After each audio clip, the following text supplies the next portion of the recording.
भाग्य के बारे में एक बात तो पक्की है जी।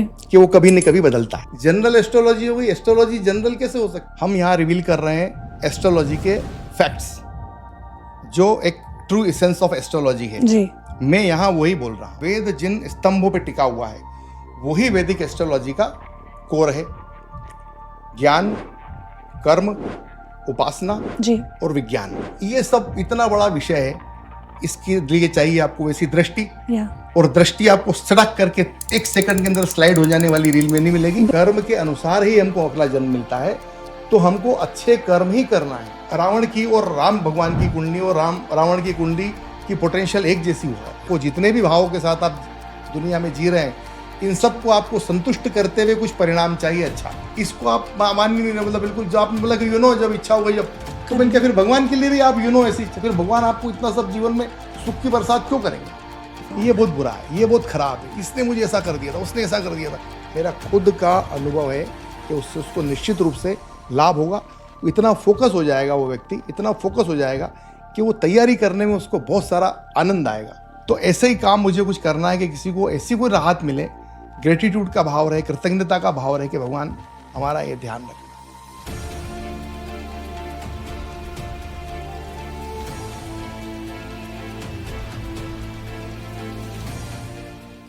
सोचो, दो लोग हैं और दोनों की एक ही राशि है, लेकिन दोनों की लाइफ टोटल डिफरेंट है। एक सक्सेस चूम रहा है तो कोई स्ट्रगल ही कर रहा है, और ऐसे में असली सवाल आता है एस्ट्रोलॉजी का, और यहीं शुरू होती है असली वैदिक एस्ट्रोलॉजी।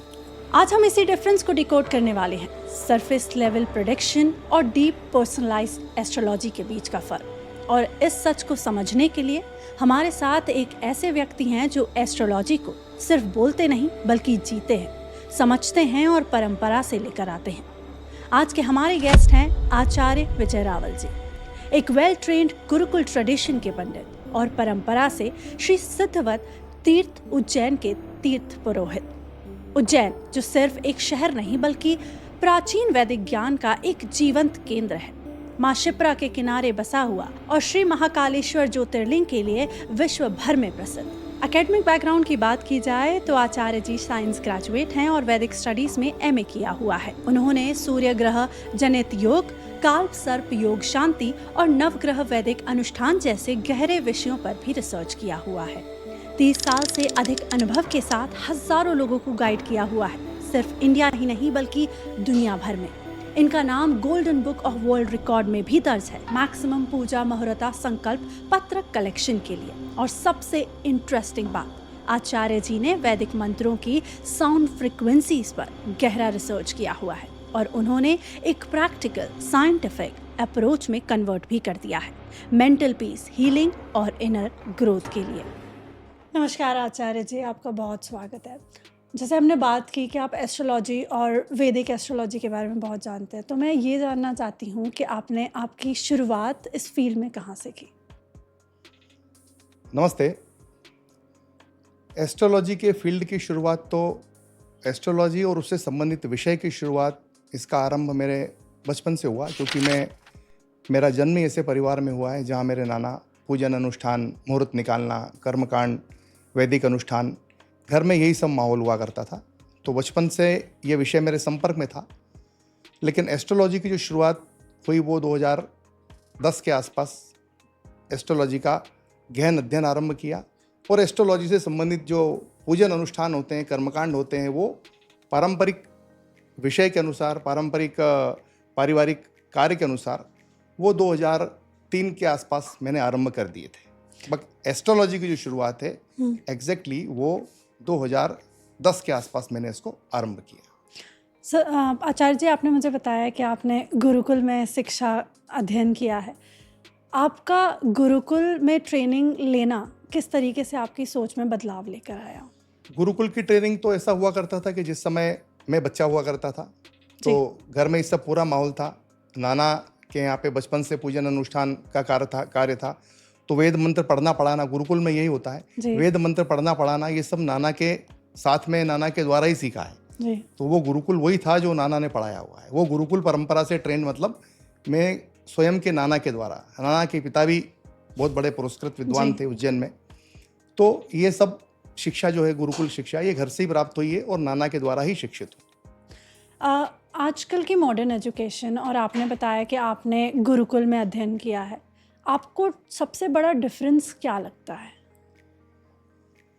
देखिए, डिफरेंस का ऐसा है, गुरुकुल शिक्षा जो होती है, गुरुकुल में जो पठन पाठन है, वो एक सनातन वैदिक दर्शन की शिक्षा होती है और साथ में दूसरे भी विषय वहाँ पढ़ाए जाते थे। बहुत प्राचीन गुरुकुल की हम बात करेंगे तो उसमें तो बहुत सारे विषय हुआ करते थे। जहाँ हम यदि हम 1100-1200 1300 के पीछे निकल जाएं, इतिहास में चले जाएं, तो उस समय में तो गुरुकुल के अंदर बहुत विशाल और विस्तृत विषय वस्तु हुआ करती थी।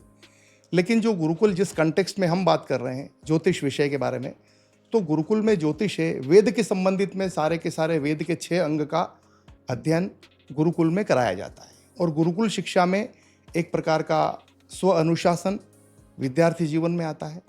वैदिक सनातन दर्शन से संबंधित चूंकि गुरुकुल होते हैं, तो सुबह से प्रातः काल से लेके उनके भोजन का होगा, फिर मध्याह्न में क्या करना है, संध्या काल में क्या करना है, किस प्रकार से अपना जीवन यापन करना है और किन विषयों को अध्ययन करना है, पठन पाठन स्वाध्याय करना है, वो सारी शिक्षाएं गुरुकुल में एक विशेष अनुशासन में होती है जी। और आजकल की शिक्षा से इसकी तुलना इसलिए नहीं कर सकते। आजकल की शिक्षा जो है ये रोजगार उन्मुख शिक्षा है जी। आजकल शिक्षा लेने के पहले ये सोच लिया जाता है कि किसी को कुछ बनना है, आईटी फील्ड में जाना है तो उससे संबंधित विषयों की पढ़ाई करता है, मेडिकल में जाना है तो फिर वो उस तरह से संबंधित विषयों की पढ़ाई करते हैं जी। तो दोनों के अंदर इसमें ये वो होती थी समग्र शिक्षा, जिसमें सारे विषय आते हैं और फिर धीरे धीरे आगे चल के जीवन के उसका चुनाव होता है।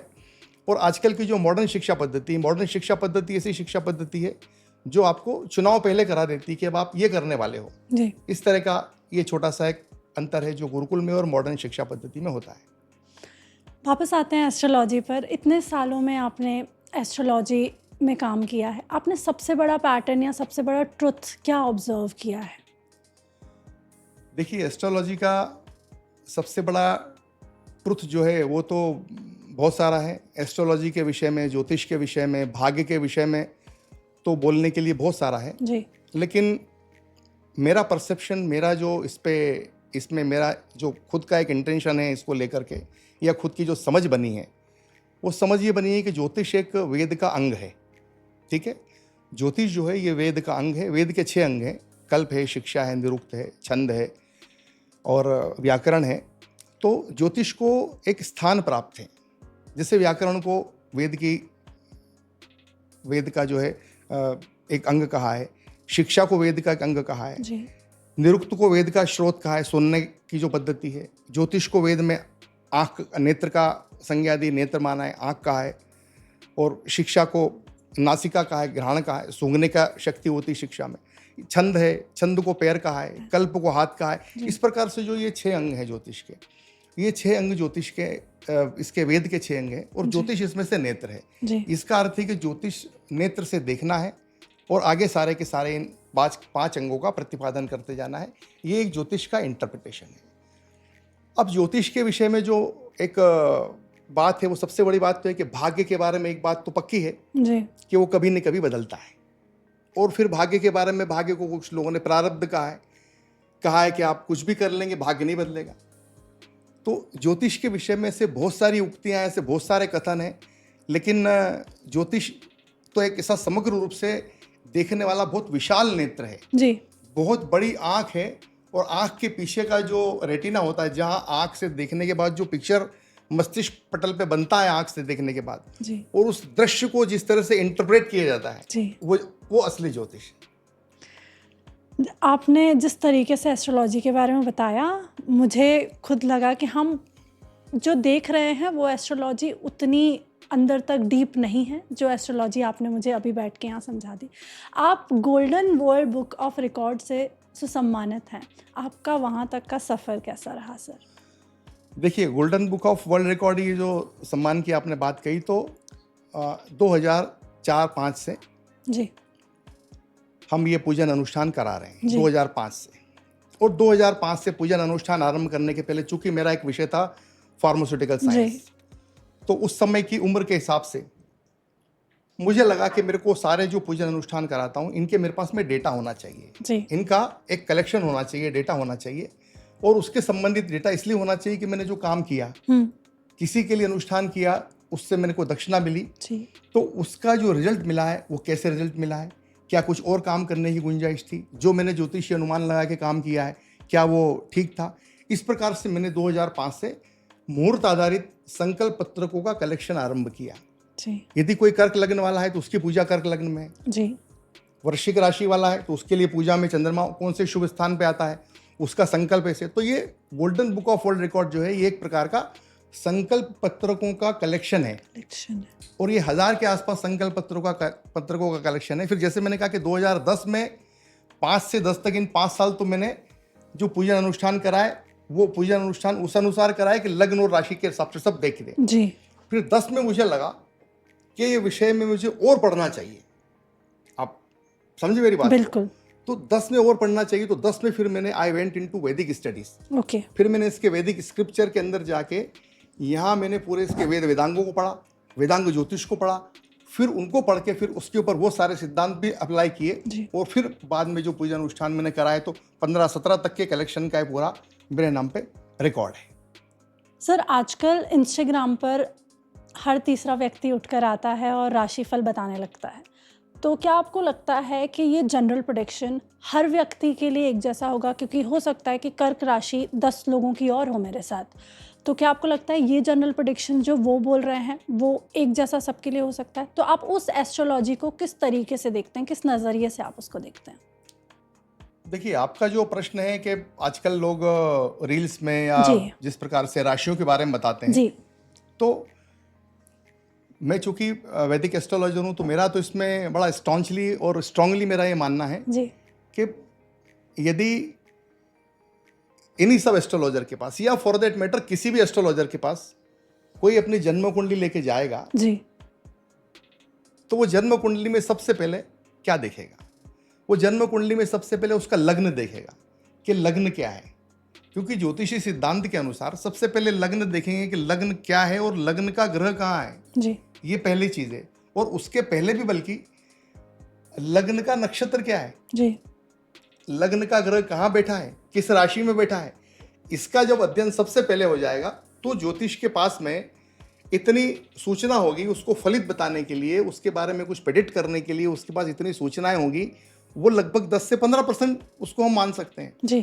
तो जो राशि की आपने बात की कि राशि का आजकल लोग जो बनाते हैं या वीडियो बना रहे हैं जो राशि के बारे में बात कर रहे हैं, तो राशि की बात करना तो ये हुआ कि यदि किसी का लग्न मेष लग्न है और उसकी राशि वृषभ राशि है या फॉर दैट मैटर सिंह राशि है, तो जो राशि के अनुसार बता रहे हैं और वो गमन बता रहे हैं गोचर गमन के अनुसार, तो वो चंद्रमा को उसके लग्न में रख के बता रहे हैं जी। वो उसको सिंह राशि को लग्न में ले लिया उन्होंने, तो उसके लग्न से उसका कोई तारतम्य बैठता नहीं है। तो उसके लिए वो इंडिविजुअलाइज्ड या कस्टमाइज फलित बताने वाला विज्ञान उसके लिए नहीं हो सकता है। तो जनरल प्रेडिक्शन जो वो करते हैं वो हर इंसान के लिए एप्लीकेबल नहीं होता है। जनरल प्रेडिक्शन कैसे हो सकता है? जनरल प्रेडिक्शन का अर्थ क्या हुआ? अभी जनरल प्रेडिक्शन में जैसे अभी हम आज की बात करें, अभी हम एक चीज़ देख रहे हैं, आज का हमारा जो हम गोचर पढ़ें आज का, तो आज के गोचर में हम पढ़ेंगे कि आज कहाँ क्या चल रहा है। तो आज तो जब हम बात कर रहे हैं तो केतु चंद्रमा सिंह राशि में और अभी सिंह लग्न चल रहा है जी। अब स्थिर लग्न की बात करें तो सिंह लग्न चंद्रमा चल रहा है सिंह राशि में जी, ठीक है। अभी शुक्र चल रहे हैं वृषभ राशि में और शनि बुध मंगल चल रहे हैं मीन राशि में जी। ये तो राशि में चल रहे हैं, बट जिस व्यक्ति के लिए हम प्रेडिक्शन कर रहे हैं, जिस व्यक्ति के लिए हम ये बात करने जा रहे हैं, उसकी राशि क्या है, उसका राशि का चंद्रमा कहाँ है, और चंद्रमा कहाँ है तो चंद्रमा 6ठे स्थान में 7वें स्थान में राशि बना रहा है, 8वें में बना रहा है, और इस सब के साथ में उसका लग्न क्या है। तो बिना लग्न के वो प्रेडिक्शन कैसे बन पाएगा? तो बिना लग्न जाने जनरल जो आपने पूछा कि जनरल प्रेडिक्शन बिना लग्न जाने जनरल एस्ट्रोलॉजी हो गई, एस्ट्रोलॉजी जनरल कैसे हो सकती है? जनरल का मतलब क्या है? या ये लोगों को ही समझना चाहिए। मेरा प्रश्न है आपसे, प्रति प्रश्न है कि जनरल जैसा कुछ नहीं होता है, क्योंकि जो व्यक्ति इन रील को देख रहा है जी, उसको पता है कि मेरी सिंह राशि है जी। कैसे पता है अभी सिंह राशि है? क्योंकि उसने देखा हुआ है या थोड़ा समझा हुआ है वो कि चंद्रमा मेरे 5 नंबर पे है जी, तो सिंह राशि है जी। अब उसका लग्न क्या है? उसका लग्न यदि मेष है तो उसकी राशि मतलब 5वें स्थान में हो गया चंद्रमा जी। तो अब लग्न में कौन सा ग्रह चल रहा है? तो उसका चंद्रमा से लग्न का जब तक वो सामने दोनों चीजें समझ में नहीं आएगी, जनरल कुछ नहीं हो सकता है, जनरल कभी कुछ नहीं होगा कि सारे शिव राशि वालों के साथ ऐसा हो जाएगा, ये संभव नहीं है, ये संभव कैसे? लेकिन आजकल लोग जब देखते हैं, मैं भी जब देखती हूँ और कभी कुछ बोलते हैं कि ये है और ये होने वाला है, मैं बिलीव कर लेती हूँ और वैसे ही लोग भी बिलीव कर लेते हैं। तो इस तरीके की जो भ्रांताएं फैली हुई हैं उनको कैसे पलटा जा सकता है? नहीं, ये कोई भ्रांति नहीं है। इसको देखिए, ये सबके अपने अपने इंटरप्रेट करने की, सबकी अपनी अपनी समझ की बात है। हम यहाँ रिवील कर रहे हैं एस्ट्रोलॉजी के फैक्ट्स, जो एक ट्रू एसेंस ऑफ एस्ट्रोलॉजी है जी। मैं यहाँ वही बोल रहा हूँ जी। ठीक है। मेरा बोलना ऐसा नहीं है कि यदि किसी ने मकर राशि के बारे में कोई प्रेडिक्शन किया है तो मेरा कहना ये है इस पॉइंट के लिए कि उसने सिर्फ मकर राशि के लिए प्रेडिक्शन किया है कि चंद्रमा जो है वो लग्न में रख के उसकी परिकल्पना कर रहा है, चंद्रमा को लग्न से मान रहा है, बोल रहा है मकर राशि वाले के लिए अब दूसरे भाव में ये होने वाला है, तीसरे भाव में ये होने वाला है। तो मकर राशि में चंद्रमा वो लग्न के अंदर 1 नंबर पे चंद्रमा को रख के देख के मकर राशि की बात कर रहा है, लग्न में देख के, और 10 नंबर वहां पे मान रहा है जी। लेकिन सबके साथ तो वैसा नहीं है। ये 1-on-1 इंडिविजुअलाइज्ड ही हो सकता है, ये जनरल कुछ भी नहीं हो सकता है। जैसे एक फ्लाइट का टिकट होता है जी। वो फ्लाइट का टिकट सबका अलग अलग टिकट है, सबके अलग अलग माता पिता हैं, सब अलग अलग घर में रह रहे हैं जी। ठीक है। तो ये उस तरह की चीज़ है जी। इसमें जनरलाइज कुछ नहीं है, इसमें जो भी कुछ है वो कस्टमाइज्ड, आप बहुत देर से वैदिक एस्ट्रोलॉजी की बात कर रहे हैं, तो आखिर वैदिक एस्ट्रोलॉजी का कोर है क्या? ये कहाँ से आता है? देखिए, वैदिक एस्ट्रोलॉजी का जो कोर आपने पूछा है, तो वैदिक एस्ट्रोलॉजी का कोर है वेद का जो कंटेंट है जी। वेद जिन स्तंभों पे टिका हुआ है वही वैदिक एस्ट्रोलॉजी का कोर है। ज्ञान, कर्म, उपासना जी। और विज्ञान। जी। ज्ञान, कर्म, उपासना और विज्ञान ये वेदों का आधारभूत सिद्धांत है, यही वैदिक एस्ट्रोलॉजी का कोर है। जी। एस्ट्रोलॉजी है मतलब ज्ञान से समझना है कि किस समय का जन्म हुआ है, क्या गणित बैठ रहा है उसके अंदर, ये ज्ञान है। कर्म का अर्थ हो गया कि जो ग्रह जहाँ जैसे बैठे हैं, यदि कोई स्थिति ग्रहों की ऐसी है जो स्थिति अनुकूल नहीं है तो उसके अनुसार कर्म करना है, यू गॉट इट, उसके हिसाब से कर्म करना है। तो ज्ञान से समझ में आया कि कौन सा ग्रह कहाँ बैठे हैं। जी। यत पिंडे तत् ब्रह्मांड के ब्रह्मांड में चलते हुए ग्रह हमारे ऊपर उनकी सूक्ष्म तरंगे हमारे पे फर्क डालती है। बिल्कुल। तो उस ज्ञान से हमने ये समझा कि ग्रह गोचर क्या है जन्म के समय, फिर उनके हिसाब से उनकी स्थिति देखते हुए यदि गुरु की स्थिति ठीक नहीं है तो कैसे साधा जाए, तो उसके हिसाब से कर्म करेंगे। तो ज्ञान, कर्म, कर्म के बाद आता है उपासना। जी। इन ग्रहों की उपासना कैसे करें, जी। क्योंकि अदरवाइज किसी से पता लगा कि आपकी जन्म कुंडली में गुरु नीच राशि के हैं, चलिए मकर राशि के गुरु हैं जी। या कर्क राशि के मंगल हैं, जी। तो ये कहना बड़ा आसान है, समझना बड़ा आसान है कि कर्क राशि के मंगल हैं, और चलिए मान लें अपन के चौथे भाव में है कर्क राशि के मंगल, 12वें भाव में है, लड़की है, बोले ब्याह नहीं हो रहा है, क्यों, बोले कर्क राशि का मंगल आ गया भैया, नीच राशि के मंगल तो ब्याह नहीं होगा।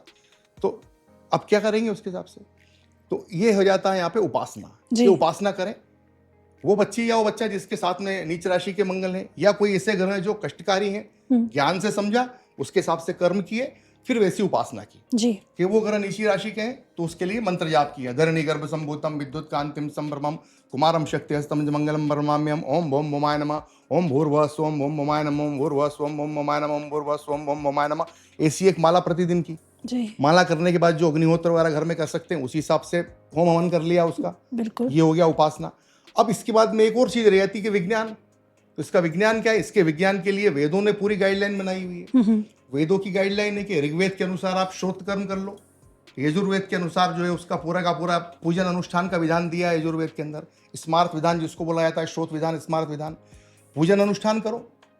विज्ञान मतलब the science to satisfy the planetary situation in your janam kundli. बिल्कुल, ज्ञान से समझ लिया कि कौन सा ग्रह कहाँ बैठा है, जी। कर्म से देखा कि वैसे कर्म करना है, उपासना से उन ग्रहों की उपासना की। अब उसके बाद भी कुछ मन का नहीं हो पा रहा है, उसके बाद भी लगता है कि कुछ करने की संभावना है, क्योंकि आपने कहा कि वैदिक एस्ट्रोलॉजी का कोर क्या है, तो this is the real core of वैदिक एस्ट्रोलॉजी। फिर आप वो उस वैदिक विज्ञान के अनुसार वो अनुष्ठान करिए जिसके अंदर शंकराचार्य परंपरा के अनुसार ऐसे पंचायत बनाई हुई है कि कौन सी विद्या से आप इसका अनुष्ठान करेंगे, क्या ग्रह रुद्र की शांति करें, कैसे पूजन अनुष्ठान करना है, ये सब उसका कोर है। तो ज्ञान, कर्म, उपासना और विज्ञान, ये 4 कोर हैं। और ये 4 कोर एस्ट्रोलॉजी के, वैदिक एस्ट्रोलॉजी के धर्म, अर्थ, काम और मोक्ष को प्राप्त करने के लिए, इसके माध्यम से धर्म, अर्थ, काम और मोक्ष प्राप्त किया जाता है। अब ये सब इतना बड़ा विषय है, इसके लिए चाहिए आपको वैसी दृष्टि, और दृष्टि आपको सड़क करके 1 सेकंड के अंदर स्लाइड हो जाने वाली रील में नहीं मिलेगी। It is something which is bigger than the imagination. बिल्कुल, दिस इज वैदिक एस्ट्रोलॉजी। तो आपके कहने का सीधा तात्पर्य यही है कि वैदिक एस्ट्रोलॉजी पर्सनलाइज्ड होती है हमेशा। कुंडली जो होती है वो कॉस्मिक ब्लूप्रिंट होती है, जिस तरीके से आपने मुझे बताया कि कॉस्मिक ब्लूप्रिंट है, तो क्या ये कॉस्मिक ब्लूप्रिंट तैयार होता है या सिर्फ एक एनालॉजी है? देखिए, इसमें आपने ये सब जो नए नए शब्द बोल रहे हैं, कॉस्मिक ब्लूप्रिंट और ये सब, इसमें की जो बातें हैं ये आजकल हो रही है, और लोग तो इसमें बहुत सारा अंग्रेजी और बहुत सारा मॉडर्न साइंस डालने का प्रयास कर रहे हैं। बट मैंने आपको वैदिक एस्ट्रोलॉजी के कोर में सारा जो हमारा एक पौराणिक या जो वैदिक सिस्टम है उससे मैंने आपको जवाब दिया। लेकिन आपने जो कॉस्मिक ब्लूप्रिंट बोला है, तो मैं इसको बोलूँगा कि वैदिक एस्ट्रोलॉजी, क्योंकि हमको भी थोड़ी तैयारी करना पड़ती है, यदि अंग्रेजी में कुछ पूछा तो have to reply in English also, ठीक है। तो इसका अर्थ ये है कि ये वैदिक कॉस्मिक ब्लूप्रिंट नहीं है। कॉस्मिक ब्लूप्रिंट होगा तो सभी इंसानों के साथ एक ही ब्लूप्रिंट आएगा जी। प्रिंट तो फिर एक ही जैसा आएगा। मैं इसको बोलूंगा ये कॉस्मिक बायोलॉजिकल इंटरनेट है। जन्म कुंडली जो है ये बायोलॉजिकल इंटरनेट है जी। आप अपने माता पिता के द्वारा जन्म हुआ है आपका, बिल्कुल। तो आपका जन्म माता पिता के बायोलॉजिकल इंटरनेट की जो कनेक्टिविटी कॉस्मिक वर्ल्ड से थी, जिस समय आपका जन्म हुआ, सूर्य चंद्र मंगल कहाँ थे, वो आपकी जन्म कुंडली में आके बैठे हुए हैं, बिल्कुल, राइट। तो it is your biological internet which is given to you by the cosmic to your mother and father as a blessing and your birth is taken. Yes. आपका जन्म हुआ, जन्म के समय जो आपका स्नैपशॉट था, जिस समय आपका जन्म हुआ, आपके जन्म के समय में जो ईस्टर्न हॉरिजॉन्टल पे जो राशि थी वो आपका लग्न बन गई। धरती घूम रही थी, जियोसेंट्रिक देख रहे हैं हम, धरती से बैठ के चंद्रमा सूरज को देखते हैं, it is known as a geocentric astrology. तो जो पूर्वी क्षितिज पे ईस्टर्न हॉरिजॉन्टल पे 30 डिग्री में जो राशि आई, 30 डिग्री के सोचो खट आपका जन्म 20 डिग्री तक आते हुआ और वृषभ लग्न में हुआ, तो सोचो कि कोई ऐसा नक्षत्र आया जो राशि का जितना डिग्री आया उतना डिग्री का आपका लग्न हो गया। लग्न का जो नक्षत्र आया, जैसे हो सकता है आपका लग्न ऐसा लग्न आया हो कि रोहिणी नक्षत्र हो, आप सुंदर बन गए, व्हाट इट। तो इसको बोलते हैं बायोलॉजिकल इंटरनेट। ये जन्म कुंडली जन्म से जो प्रारब्ध लेके आया है माता पिता के, इसलिए हम इसको ब्लूप्रिंट की जगह इसको बायोलॉजिकल इंटरनेट बोलेंगे। वैदिक एस्ट्रोलॉजी का पर्पस क्या है, प्रेडिक्शन या गाइडेंस? वैदिक एस्ट्रोलॉजी का पर्पस दोनों है, प्रेडिक्शन भी है और गाइडेंस भी है, क्योंकि ये गणित फलित और हो रहा, इनको मिला करके ये वैदिक एस्ट्रोलॉजी बनी है जी। वैदिक एस्ट्रोलॉजी के लिए एक बात जो कही है, मैं चूंकि वैदिक कर्मकांडी एस्ट्रोलॉजर हूँ, मैं वैदिक स्कॉलर हूँ, मैंने वेद भी पढ़ा है। मुझसे सूर्य ग्रह की बात करेंगे तो मैं कृष्णेन रजसा वर्तमानो निवेशयन्नमृतं मृत्यंच हिरण्येन सविता रथेना देवो जाति भुवनानि पश्यन्न। यदि सूर्य नीच स्थिति में तो उसको शांत करने की विद्या भी हम जानते हैं, बिल्कुल, हम ये पूरे वैदिक अनुष्ठान के माध्यम से, तो ये एक वैदिक एस्ट्रोलॉजर का काम है। अब आपका जो प्रश्न है कि इस प्रश्न में गाइडेंस है या प्रेडिक्शन है, तो ये क्या है कि गाइडेंस और प्रेडिक्शन दोनों है जी। मतलब यदि प्रेडिक्शन है तो गणित फलित, गणित का हिस्सा तो गणित का हिस्सा है कि सूर्य नीच राशि में होना है तो नीच राशि में हो गए, मंगल नहीं वो नीचे, it is a mathematical calculation जो जहाँ है। फलित मतलब ये कि क्या फलित निकला है, कि इसके क्या प्रभाव होने वाले हैं जी। और होरा वाला जो हिस्सा है वो जो इस अहोरात्र में चलने वाले पूरे ग्रह गोचर गमन चरण के अंदर इस ग्रह के संबंधित परेशानी के लिए क्या किया जा रहा है, वो उसका समाधानात्मक विषय होता है। तो वैदिक एस्ट्रोलॉजी के लिए गाइडेंस और प्रेडिक्शन, इनके ऊपर एक बात बोली गई है वैदिक एस्ट्रोलॉजी में कि वेदा ही यज्ञार्थम अभिप्रवर्ता कालानुपूर्वा वीताश यज्ञा तस्मादिदम काल विधान शास्त्रम यो ज्योतिष वेद से वेद यज्ञानम। ये काल विधान शास्त्र है, ये वैदिक अनुष्ठान को कराने का रास्ता दिखाने वाला शास्त्र है, मोर देन गणित एंड फलित जी, उसको रास्ता दिखाने वाला शास्त्र है। तो ये गाइडेंस से भी ज्यादा काम करके देता है। कहते हैं कि कर्मा सबसे ऊपर होता है, महाभारत में भी कहा गया है कि कर्मा सबसे ऊपर है। तो आप एस्ट्रोलॉजी को कर्मा से कैसे रिलेट करते हो? एस्ट्रोलॉजी को कर्मा से कैसे रिलेट करते हैं, देखिए क्या है कि जो 6 चीजें कही है जी, इसका एक छोटा सा प्रसंग आपको बोल देता हूँ बिल्कुल। कि जब भरत जी दुखी थे भगवान राम के गमन पे, तो वशिष्ठ बहुत दुखी थे, वो द्रवित हो रहे थे कि क्या हो गया सब, ये राजा रामचंद्र के साथ ये सब ऐसा हो गया। तो वशिष्ठ ऋषि ने उनसे एक बात कही, उनसे उसमें चौपाई के रूप में ये है कि सुनो भरत भावी प्रबल बिलखि कहूँ मुनिनाथ। भरत सुनो भरत भावी प्रबल बिलखि कहूँ मुनिनाथ, हानि लाभ जीवन मरण जस अपजस विधि हाथ। ये 6 चीजें किसी के हाथ में नहीं है। ये 6 चीजें तो परम पिता परमात्मा या ये प्रारब्ध के हाथ में है या भाग्य के हाथ में, तो इसका किसी से कोई संबंध नहीं है। तो कर्म जो है, कर्म के अनुसार ही हमको अगला जन्म मिलता है। बिल्कुल, कर्म के अनुसार ही हमको अगला जन्म मिलता है। तो हमको अच्छे कर्म ही करना है।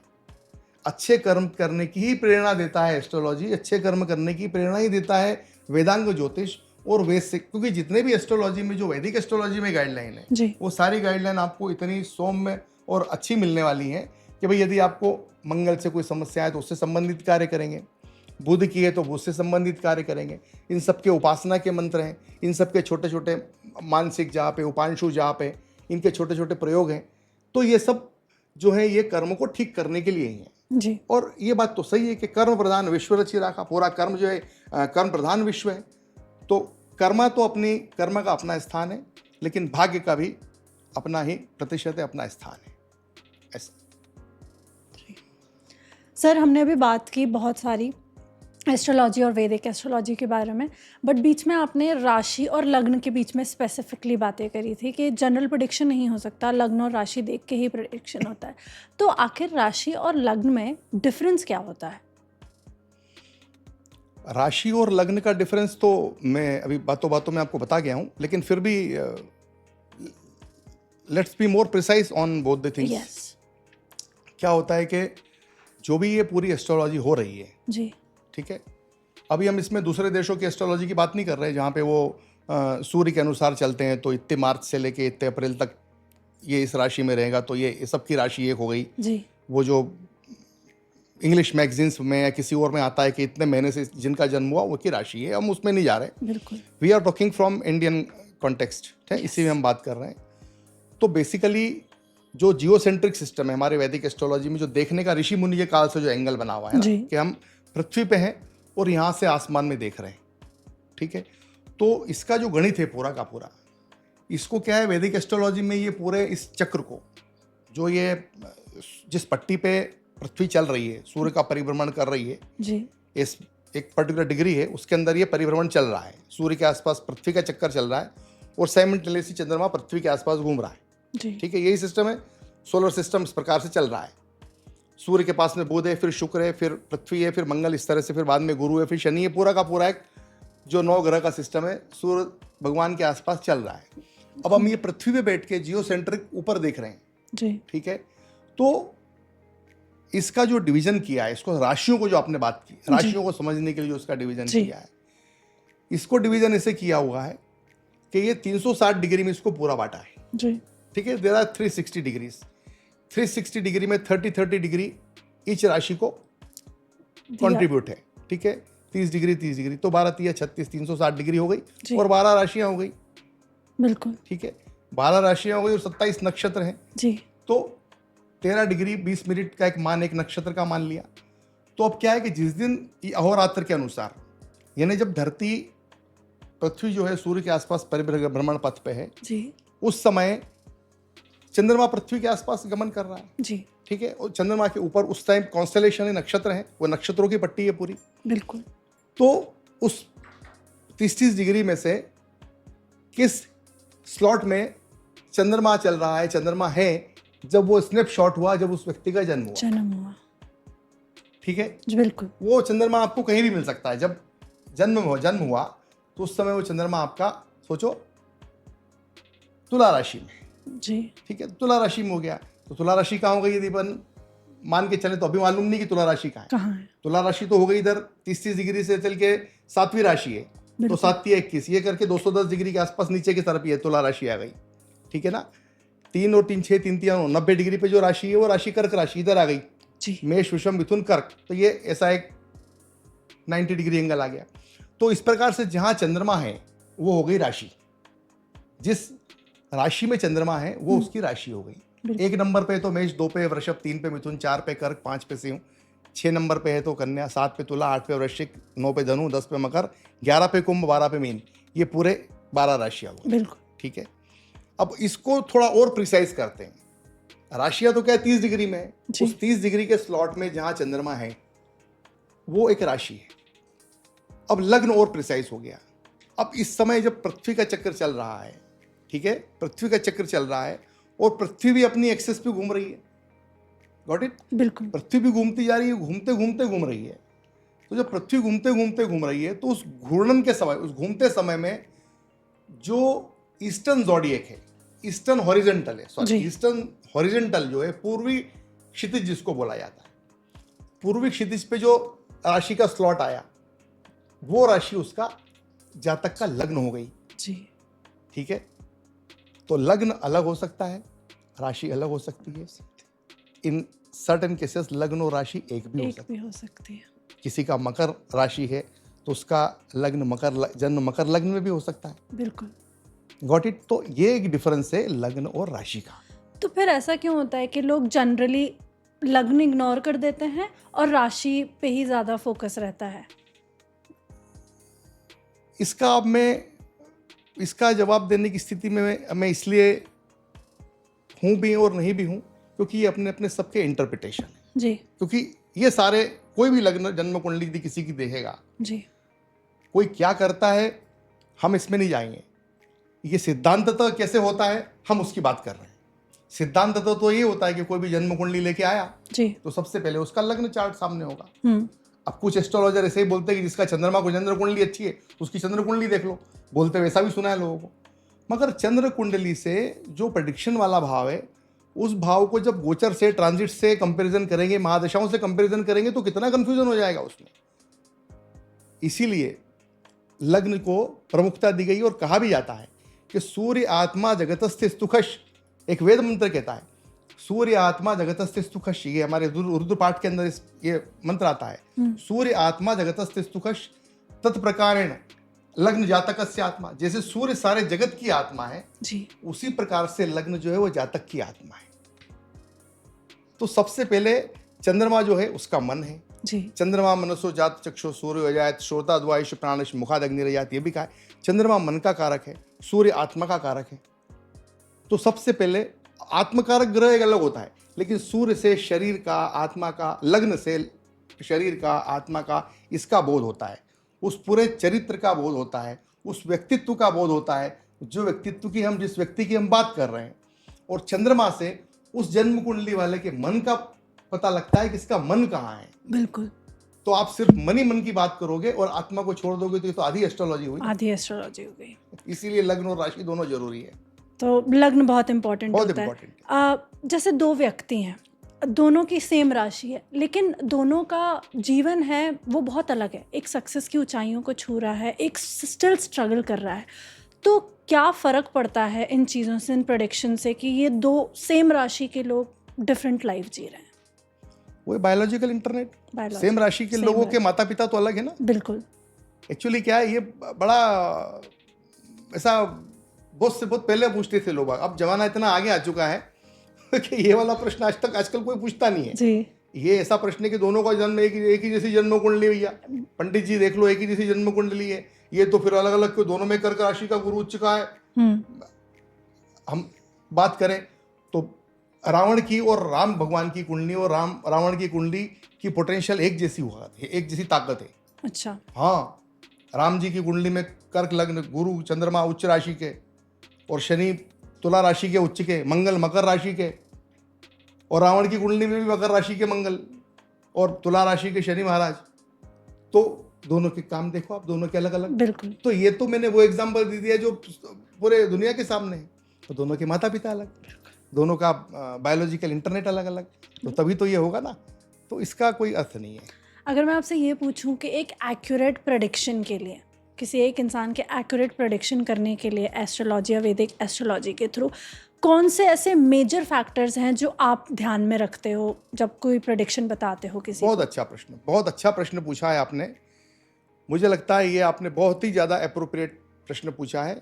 किसी भी जन्म कुंडली के एनालिसिस करने के समय, उसके प्रेडिक्शन की बात करने के समय, जिसको हम हिंदी में बोलते हैं मुंह खोलने के समय, मुंह खोलने के पहले जी। मैं क्या क्या देखता हूँ, हम क्या क्या देखना चाहिए, नहीं मैं क्या क्या देखता हूँ, आप क्या तो क्या उसकी बात का अर्थ ये है कि सबसे पहले तो उसका लग्न क्या है, लग्न का ग्रह कहाँ बैठा है, उसके लग्न का नक्षत्र कौन सा है, नक्षत्र का चरण कौन सा है, ठीक है। उसके बाद फिर नक्षत्र का चरण हो गया, उसके लग्न की डिग्री क्या है, लग्न की डिग्री में कहीं वो आगे जा रहा है, इधर जा रहा है, किस राशि की तरफ इंक्लाइंड है, ये। इसके बाद फिर उसका लग्न का ग्रह कहाँ बैठा है, सेकंड हाउस का ग्रह कहाँ बैठा है, थर्ड हाउस का ग्रह कहाँ बैठा है, इसी तरह से पूरे 12 के 12 भावों के ग्रह कहाँ बैठे हैं, एक दूसरे की परस्पर दृष्टि किसकी कैसी है, ठीक है। लग्न का, पंचम का और नवम भाव का ग्रह कहाँ है जन्म कुंडली में, कहाँ उसकी पोजीशन है। बिल्कुल। क्योंकि लग्न में जैसे कुछ सिद्धांत भी हमको ध्यान रखने पड़ते हैं कि केंद्र में कहीं चंद्रमा और गुरु जैसे ग्रह आ गए, हाँ। तो वो सब पे भारी हो जाते हैं, वो इंसान का कुछ नहीं देखना है आपको, फिर उसका विजय होने लगती है। तो ऐसे सिद्धांत भी हमको ध्यान में रखते हैं पड़ते।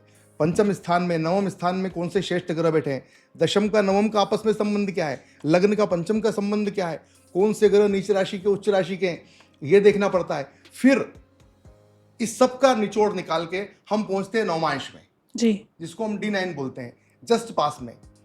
इतना सब देखा हमने लग्न कुंडली से जी। इसके बाद फिर हम पहुंचते हैं नौमांश पे। नौमांश उसके जीवन का अल्टीमेट सुख है, क्योंकि कोई भी मेरे पास आ रहा है तो वो इसलिए आ रहा है, दैविक भौतिक आध्यात्मिक 3 चीजों की बात करने के लिए आ रहा है, धर्म अर्थ काम मोक्ष की बात करने के लिए आ रहा है, अर्थार्थी रुपए पैसे के लिए आ रहा है, समस्या इसलिए आ रहा है, दुखी है इसलिए आ रहा है, इन सब चीजों के समाधान के लिए आ रहा है। तो उसका देखेंगे कि सुख कितना प्रीडोमिनेंटली है या नहीं है। फिर नौमांश के अंदर उन ग्रहों की स्थिति देखेंगे, इधर वाला ग्रह यदि आगे नौमांश में किस पोजीशन के अंदर बैठा है, क्या वो वर्गोत्तम है ग्रह, ठीक है। इधर भी तुला राशि में है, नौमांश में भी तुला राशि में, तो उस ग्रह का प्रभाव बहुत शानदार हो गया। तो नौमांश को देखेंगे, नौमांश यानी D9 को देखने के बाद फिर सारी पोजीशन के बाद फिर हम उसकी महादशा पे जाएंगे। महादशा कंट्रीब्यूट करती है 20%, फलित निकालना है तो महादशा में कहाँ चल रहा है, महादशा का ग्रह क्या लग्न का, राशि की चंद्रमा के ग्रह का मित्र शत्रु है, वो हम कैलकुलेट करेंगे। इतना सब देखने के बाद फिर हम आएंगे आज की तारीख पे कि आज लग्न का, नौमांश का, बाकी डिविजनल चार्ट्स का और महादशा के ग्रह की पोजीशन का आज के आसमान में चलते हुए ट्रांजिट से, गोचर से क्या संबंध है। आज चंद्रमा कहाँ चल रहा है, आज मंगल कहाँ है, बुध कहाँ है। सोचिए किसी का मकर लग्न है तो हम पता लगाएंगे आज हम इसके मकर लग्न वाले की, जिसकी जन्म कुंडली देख रहे हैं, इसके मकर लग्न की जन्म कुंडली में शनि लग्न में बैठा है और नौमांश कुंडली के अंदर इसका कन्या राशि के अंदर चला गया है, तो क्या फल है। फिर राशि में क्या चल रहा है, इस पर बुध की महादशा चल रही है, कौन से ग्रह की महादशा चल रही है, उसको हम पूरा कैलकुलेट करके फिर देखेंगे कि आज ये सब पूरे इस मिक्सचर का, पूरे एक कॉन्फ़िगरेशन का हिसाब से शनि आज कहाँ चल रहा है। पता लगा शनि आज मीन राशि में चल रहे हैं, तो वो थर्ड हाउस में चल रहे हैं इसके। फिर मिला जुला के इन सबको पूरा इनका जो निचोड़ होगा, ये लगभग 100, 150, 200 पॉइंट्स हो जाते हैं। इन सबको पूरा मिक्स करके फिर हम उसका प्रेडिक्शन निकालते हैं कि इस ग्रह से इसको ये लाभ हो सकता है या ये नुकसान हो सकता है, ये ग्रह का ट्रांजिट आने वाले समय में इसको ऐसा कर सकता है। अब आपको इन चीज़ों से सावधानी रखनी है। अब मुझे समझ आ गया है कि आपने क्यों बोला था कि प्रेडिक्शन जनरलाइज नहीं हो सकता है। तो ये जितने भी आपने 100 पॉइंट्स बनाने के बाद बोला कि यहाँ से D9 निकलता है, तो क्या इसके बाद कुंडली बनती है? और अगर कुंडली बनती है तो कितनी लेयर्स होती हैं कुंडली में? वो तो बहुत सारे कॉम्बिनेशन होते हैं। एक कुंडली के तो 2 लाख से ऊपर परम्यूटेशन कॉम्बिनेशन बन जाएंगे, एक जन्म कुंडली बनेगी तो एक कुंडली के इतने सारे कॉम्बिनेशन बनते हैं। लेकिन ये सब तो जन्म का जो समय बताया है आपने, यदि आपका जन्म 13 जनवरी 1985 का आपका जन्म है जी, और उस समय 8:10 पे आपका जन्म हुआ है प्रातःकाल, और इंदौर का आपका जन्म है जी, तो इसके अनुसार जो कुंडली बनी, उस कुंडली के अंदर ये सारा का सारा उल्लेख किया हुआ है। उस उल्लेख को हमको पढ़ना है, उसको पढ़ के ही तो हम प्रेडिक्शन निकालेंगे। यही एस्ट्रोलॉजी है जी। क्या टाइम प्लेस अगर आपके पास प्रॉपर आती है तो एग्जैक्ट जितनी चीज़ें चल रही हैं किसी के जीवन में, क्या वो बता सकते हैं? जितनी चीजें चल रही है, टाइम, प्लेस और बर्थ डिटेल्स ही तो पता बर्थ लगती है। डिटेल्स ये तीनों चीजें चाहिए। आगे क्या फ्यूचर हो सकता हाँ, है, हाँ, प्रेडिक्शन सारा सब कुछ बिल्कुल सामने बिल्कुल आ बिल्कुल सकता है बिल्कुल। किसी इंसान हर का। एक का इस बिल्कुल आता है, इसका प्रतिशत अलग अलग हो सकता है, प्रतिशत कम ज्यादा होगा, लेकिन बिल्कुल उसी के हिसाब से, इसी के अनुसार निकलता है। क्या एस्ट्रोलॉजी फ्यूचर को फिक्स रखने की पॉसिबिलिटी रखता है? क्या इतनी ताकत एस्ट्रोलॉजी में है कि आप कोई रेमेडी बताते हैं और अगर हमने वो रेमेडी कर ली तो क्या नॉर्मल इंसान जिस तरीके से स्ट्रगल कर रहा है, क्या वो सक्सेस को पा सकता है? बिल्कुल पा सकता है। जो छोटी छोटी रेमेडी से स्टार्ट करना चाहिए, क्योंकि तरीका ये है, पद्धति ये है। हम बहुत बड़ी एग्जाम्पल वाली बात करें तो फिर ऐसे बहुत बड़े बड़े पौराणिक, जैसे अभी हमने राम जी की बात की है, कृष्ण बिल्कुल। भगवान की जन्म कुंडली की बात की, हाँ। तो ये तो एकदम सबसे बड़ी बात करना हो गया। लेकिन हम इस युग के अंदर बात कर रहे हैं कि क्या रेमेडी करने से कुछ हो सकता है। क्या? तो छोटी छोटी रेमेडी करने के साथ में अपने काम ठीक करें, उसके इंस्ट्रक्शंस फॉलो करें। पूजन अनुष्ठान में यदि वो क्रिटिकल पोजीशन में ग्रह नक्षत्र बैठे हैं तो जन्म कुंडली के अंदर ही मुहूर्त निकलता है, ठीक है। उस मुहूर्त के अनुसार उसका पूजन अनुष्ठान करें, उस ग्रह को शांत करें, तो निश्चित रूप से उसके फ्यूचर की जो चीज़ें, आने वाली चीज़ें हैं, वो फिक्स होती हैं, ठीक होती हैं, अच्छी होती हैं और उसको परिणाम मिलता है। हमारे पास बहुत सारे ऐसे केसेस हैं जिनमें इनके लिए अनुष्ठान किया, पूजन की, तो उनको उसी स्टिपुलेटेड टाइम के अंदर उनको परिणाम मिला है, फल मिला है और सफल हुए हैं लोग बाग। अभी तो आपने राम जी और रावण की बात कर दी, ये तो सतयुग की बात हो गई, पर कलयुग में किस तरीके से आपने कुछ रेमेडीज दी हो किसी को और वो काम की और वो इंसान आपके पास वापस आया हो, उसने कहा हो सर मेरा काम हो गया आचार्य जी? क्या आपके पास कुछ ऐसे लोग रहे हाँ, हैं? ऐसे बहुत सारे ऐसे लोग हैं। इतने साल में करीब 10,000 से तो ज़्यादा ही लोगों को मैं मिल चुका हूँ, बहुत सारी हज़ारों पूजाएं की हुई जी। रेमेडी में। एक बार एक्चुअली एक कोई बाहर से आए थे सज्जन, वो कहीं अहमदाबाद के रहने वाले थे। वो अपनी बेटी के विवाह के लिए बहुत परेशान थे जी। तो अब उसमें उन्होंने जो भी मुझे बताया कि हमने इसमें ये पूजा करी, वो पूजा की, जिसने जो बताया हमने वो किया। मेरे एक मित्र के माध्यम से आए थे मेरे पास जी। और बड़े उदास से थे। वो बोले हम ये बहुत सारा इसमें कर चुके हैं, सब कुछ हो रहा है, और सॉरी अहमदाबाद नहीं, वो रांची से कहीं से थे वो। तो बोले बहुत हमने प्रयास किए बेटी के लिए, तो इसका ना विवाह वाला कुछ काम हो पा रहा है, हम बिल्कुल असमंजस में है कि अब इसका विवाह कर दें या जो पढ़ाई करना चाहती है इसको पढ़ाई वाले इस पे कराएं। तो हमने एज ए होल ये बोला कि भाई इसके सफलता, पूर्ण सफलता के लिए, इसके प्रयास के लिए हम 10, 12, 15 बार प्रयास कर चुके हैं, बहुत सारी पूजाएं। तो बोले अब हम बड़े वो हैं। तो मुझे भी लगा कि पिताजी क्या है, जब बेटी का ब्याह करता है तो बहुत खुश होके खर्चा करते हैं, खुश होके सब वो करते हैं, बट बेटी को सफल बनाने के लिए, क्योंकि एक ही बेटी है, वो सब कर रहे हैं प्रयास, नहीं हो पा रहा तो बड़े दुखी हैं। तो मैंने उनको कहा, मैंने क्या इसमें जो आपने बताया है कि ये सब कराया, एक्चुअली ये सब कराना नहीं था, कुछ अलग ही इसका काम करना है। इसके लिए इस विशेष ग्रह की शांति कराएं जी। तो वो क्या है, सभी दूर घूम रहे थे, उसके अंदर बहुत सारे, इतने सारे दोष दिख रहे थे कि इसमें शनि चंद्रमा साथ में बैठा हुआ है तो उसको विष योग है, ये योग है, इस योग की शांति कराओ, वो योग की शांति कराओ। लेकिन लग्न के ग्रह के लिए कहीं कोई उनका ऐसा उपाय नहीं था। बिल्कुल। और हम एक सिद्धांत से चलते हैं कि लग्न सबसे पहले, फिर राशि, फिर महादशा, ये सीक्वेंस होती है ना। तो वो आए विश्वास से मेरे पास जी। उनका वो एक पूजन अनुष्ठान किया। उसके बाद में पहले उसके बाद का जो अटेम्प्ट था उनका, सब कुछ असमंजस दूर हुए और वो लड़की का जो she got selected in medical. अच्छा। और बाद में फिर उसका सिलेक्शन हो गया, वो मिलने भी बाद में आए। फिर उसका थोड़े समय में उसका फिर उन्होंने 1 साल, 1.5 साल, 2 साल में उसका विवाह भी उन्होंने फिक्स कर दिया। और वो during the period itself, Ranchi के रहने वाले थे, ड्यूरिंग द पीरियड इटसेल्फ उसका वो विवाह की बात भी उन्होंने तय कर दी है। तो एक ये है। एक बार किसी ने मुझे फ़ोन किया, बोले हमारे इसमें ये दोष है, हमको ये पूजा करानी है। तो मैंने कहा बताइए। बोले हम लोग एक्चुअली, मैं सरदार हूँ पर हम इसको मानते हैं बहुत, विषय को ऐसा ऐसा है, पर किसी ने मुझे बताया वाइफ को कि ये इसमें चंद्रमा का दोष है, तो चंद्रमा की शांति पूजा करानी, तो आप कहाँ करा देंगे? तो मैंने उनसे कहा, मैंने कहा भाई आप ये डॉक्टर को कैसे बता रहे हैं कि कुछ फलाना कुछ काम कराना है? आप मेरे को जन्म कुंडली भेजिए, ठीक है, मैं समझूंगा, जन्म कुंडली पहले देखूं, समझूं कि उसमें चंद्रमा की शांति करना है नहीं करना है और किस लिए कराना है पूजा। बोले नहीं, हमारे को किसी ने बताया है। मैंने कहा किसी ने बताया हुआ ठीक है, आप मुझे कुंडली भेजिए, मैं कुंडली देख रहा हूँ समझने के लिए, मैं आपसे भी कुछ दान दक्षिणा नहीं ले रहा हूँ, कुंडली देख के समझूं सही में कि चंद्रमा की पूजा कराना है तो किस विधि से क्या करना है इसमें। ही सेंड मी द जन्म कुंडली, detail of birth detail of his wife. अब पता लगा मुझे, वो जन्म कुंडली बनाई, पता लगा कि उसमें तो चंद्रमा उसका 11वें भाव में बैठा है, सूर्य और चंद्रमा के साथ में मंगल के साथ में चंद्रमा वहाँ बैठा हुआ है और वो पंचम भाव को पूर्ण दृष्टि से देख रहा है। मैंने उनसे पूछा ये पूजा क्यों कराना चाह रहे हैं? बोले हमने ये बहुत सारा कुछ किया हुआ है, काफ़ी समय से प्रयास कर रहे हैं, पर संतान नहीं हो रही है। किसी ने हमको बताया है कि ये चंद्रमा की शांति कर लोगे तो संतान। तो मैंने कहा भाई आप कुछ मत करो, इसमें तो कोई दोष नहीं है। मैंने ऐसा नहीं पूछा कि आपकी जन्म कुंडली में कोई दोष हो सकता है, आपका संतान तो पति से होगी जी, पत्नी के भाग्य से धन आएगा, पति से संतान होगी। मैं ये बोलने वाला था कि आप अपनी जन्म कुंडली भेजिए, कहीं ऐसा तो नहीं कि आपकी जन्म कुंडली से संतान नहीं हो रही है। लेकिन मैं थोड़ा रुक गया। मैंने उनको लाइक काम करो, इसमें ये शनि के चंद्रमा से संबंधित कोई दोष नहीं है, चंद्रमा की शांति का पूजा, क्योंकि चंद्रमा तो मित्र ग्रह के साथ में बैठा हुआ है, पंचम भाव को देख रहा है, अच्छा योग बना हुआ है। He got response. और मैंने कहा अभी कुछ मत करो, आप सिर्फ ये मंत्र जाप करते रहो। ही डिड द मंत्र जाप, जो लग्न के, राशि के और उसके हिसाब से पंचम भाव का संतान है तो पंचम भाव का मंत्र भी दिया। मंत्र करते रहे, 3 महीने के अंदर ही वॉज वेरी हैप्पी। तो दोनों प्रकार की, ये बिना किसी पूजन अनुष्ठान के रेमेडी से भी काम होता है, और जहाँ पूजन अनुष्ठान लगता है पूजन अनुष्ठान वाली रेमेडी बताते हैं। तो दिस इज अबाउट दिस।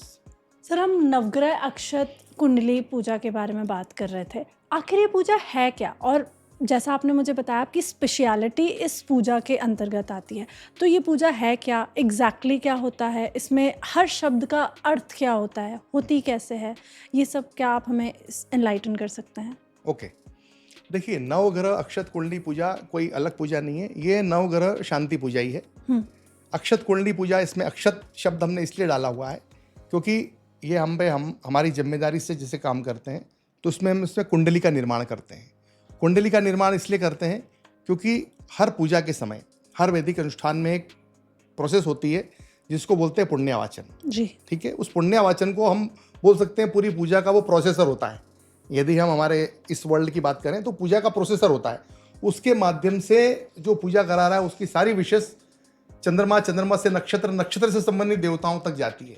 मतलब उस पुण्यावाचन कर्म करते समय जो पूजा कराने वाला है वो अपने लिए सुख समृद्धि, धन दान समृद्धि, पुत्र पौत्र, विवाह हो जाए, मकान मिल जाए, दुकान मिल जाए, सब कुछ मांग लेता है। और ये भी मांगता है कि आज के दिन का, जिस दिन मैं पूजा कर रहा हूँ, अद्य दिवसे, आज के दिन का तिथि करण मुहूर्त लग्नादि देवता प्रियंतम, आज के दिन का लग्न, आज के दिन की तिथि, आज के दिन का वार, आज के दिन का नक्षत्र भी मेरे जीवन में अनुकूल हो जाए। जब इतनी बड़ी मांग रखता है वो, तो ये सब, और उसको हम अक्षत से उसका समापन करते हैं, उसको आशीर्वचन करते हैं, तो हम वो कुंडली बनाते हैं, तो वो होती है अक्षत कुंडली।